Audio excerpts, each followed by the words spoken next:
पिछले कुछ वर्षों से सीमा का मानसिक संतुलन खराब चल रहा था, जिसकी वजह से उसका परिवार अस्त व्यस्त हो गया। उसका पति ललित उसके इलाज के चक्कर में चक्कर घिनी बन गया था। उसका व्यवसाय चौपट होता जा रहा था क्योंकि वो दुकान पर समय ही नहीं दे पा रहा था। बच्चों की शिक्षा भी राम भरोसे ही चल रही थी। इन सब के बावजूद ललित को भरोसा था कि एक दिन सीमा फिर से अपना सामान्य जीवन जी सकेगी और फिर सब ठीक हो जाएगा। पर कब, इसका उसके पास कोई जवाब नहीं था। हर साल की तरह इस बार भी करवा चौथ आ गया। सीमा जब तक स्वस्थ थी बड़े खुशी से इस व्रत को रखती थी, पूजा पाठ करती थी, लेकिन अब तो उसे जब अपना ही होश नहीं तो तीज त्योहार की बात भला कैसे सोच सकती है। इस बार करवा चौथ से थोड़े दिन पूर्व उसकी सरहज ने फोन कर ललित से आग्रह किया कि जीजा जी क्यों न इस बार आप दीदी की जगह ये व्रत रख लें, शायद कुछ हो सके। और नहीं भी हो तो आखिर पतियों का भी तो कोई धर्म होता है।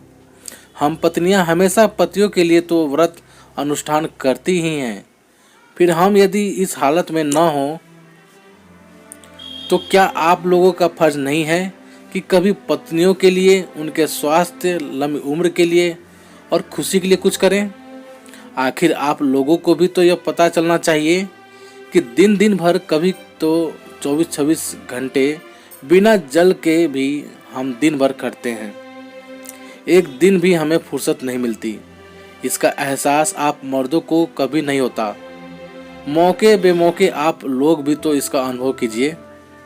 ललित ने बिना किसी तर्क वितर्क के हामी भर दी और अपनी सरहद से पूछ पूछ कर उस व्रत की औपचारिकताएं निभाता रहा। आखिर चंद्रदेव के दर्शन हुए। बेटियों की मदद से वो सीमा को छत पर ले गया और जैसे जैसे उसकी सरहद ने उसे बताया, सीमा को पास में लकड़ी की एक कुर्सी पर बैठाए वो करता रहा। फिर छलनी में जब वो सीमा को निहार रहा था तब अचानक सीमा ने धीरे से हाथ बढ़ाकर छलनी उसके हाथ से लिया और बोल पड़ी, क्या कर रहे हो तुम? ये मेरा काम है। फिर अपने कपड़े की ओर देखकर चौंक पड़ी, अरे ये कैसे कपड़े पहनकर मैं पूजा करने आ गई।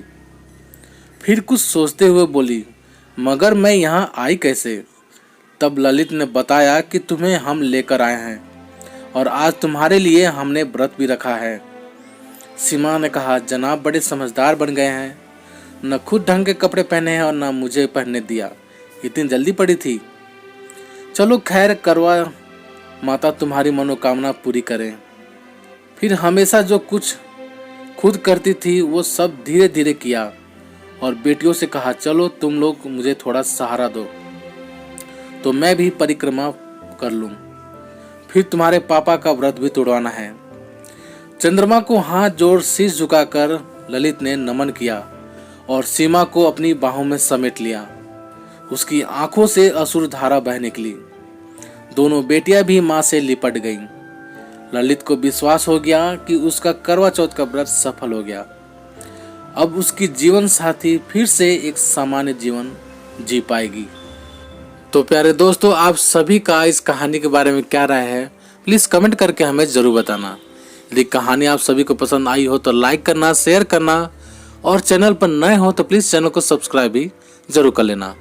तो चलिए दोस्तों, मिलते हैं आप सभी से एक और नई कहानी के साथ। तब तक के लिए वंदे मातरम।